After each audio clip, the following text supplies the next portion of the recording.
اعوذ باللہ من الشیطان الرجیم بسم اللہ الرحمن الرحیم۔ بعض حضرات معتزلہ اور بعض فلاسفہ وہ صفات باری کو عین کہتے ہیں اور بعض اہل سنہ بھی عین کہتے ہیں، تو ان میں فرق کیا ہے؟ تو بات یہ ہے کہ جو اہل سنہ صفات باری کو عین کہتے ہیں وہ مشتق کے قائل ہیں، لیکن مشتق جو مشتق کا مصدر ہے اس کو عین کہتے ہیں، جبکہ معتزلہ اور فلاسفہ یہ نہیں کہتے۔ یہ فرق ذہن میں رکھیے گا۔ مثلا دیکھیے اللہ تعالیٰ قادر ہے، تو قادر ہے تو اس کا مطلب یہ ہوا کہ اس قادر جو ہے وہ قدرہ سے مشتق، تو مبدأ اشتقاق جو ہے وہ ذات باری کا وہ عین کہتے ہیں، جبکہ فلاسفہ اور معتزلہ یہ بات نہیں کہتے۔ یہ فرق ہے، بہت سارے لوگ یہ فرق کو نہیں سمجھتے، اگرچہ ہم اس مسئلے میں ان کے زیادہ ساتھ نہیں ہیں کیونکہ اس پہ اعتراضات وارد ہوتے ہیں۔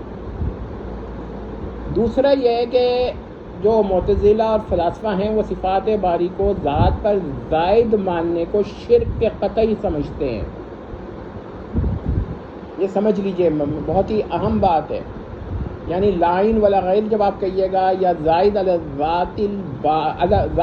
ذات الباری کہیے گا تو وہ کہیں گے یہ شرک ہے، جبکہ ہمارے وہاں جو اہل سنہ اس جانب گئے ہیں کہ عین ہیں وہ شرک نہیں کہتے، صرف اسے اختلاف رکھتے ہیں یا اس کا ابطال تو کرتے ہیں، شرک نہیں کہتے۔ تعدد کیوں شرک نہیں کہتے؟ کیونکہ تعدد ذوات قدما جو ہے یہ شرک ہے، تعدد جواہر قدما یہ بھی شرک ہے، لیکن تعدد صفات قدیمیہ جو ہے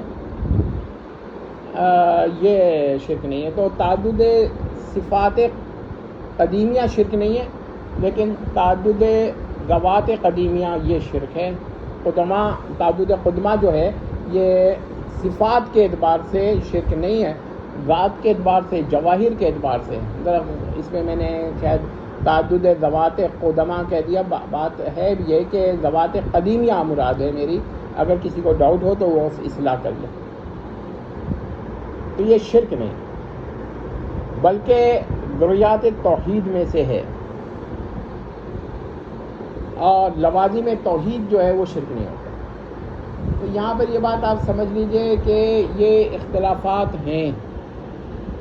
امید کرتے ہیں کہ مسئلے کو آپ لوگ سمجھ گئے ہوں گے۔ ہاں، اقانیم کے بارے میں یہ ہے کہ ہمارے اہل سنہ جب لفظ جوہر استعمال کرتے ہیں تو وہ وسیع ہوتا ہے، وہ نصارہ کے سبسٹینس، اوسیا اور ہائپوسٹیسس اور پرسنس ان سب پر عام ہوتا ہے۔ یہ ذہن میں رکھیں کہ نصارہ جو ہیں وہ جوہر یعنی سبسٹینس اور نوم میں فرق کرتے ہیں، ہائپوسٹیسس اور سبسٹینس یا اوسیا میں فرق کرتے ہیں، لیکن ہمارے وہاں سب کیونکہ قائم بے نفس ہی ہیں لہذا سب ایک ہی ہیں۔ تو جب ہم کہتے ہیں تعدد جواہر قدیمیہ محال بالذات ہے تو اس میں اقانیم بھی آ جاتے ہیں۔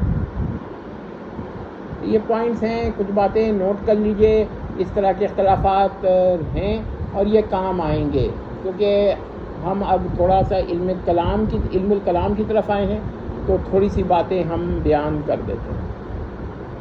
امید کرتے ہیں کہ مسائل سمجھ میں آئیں گے۔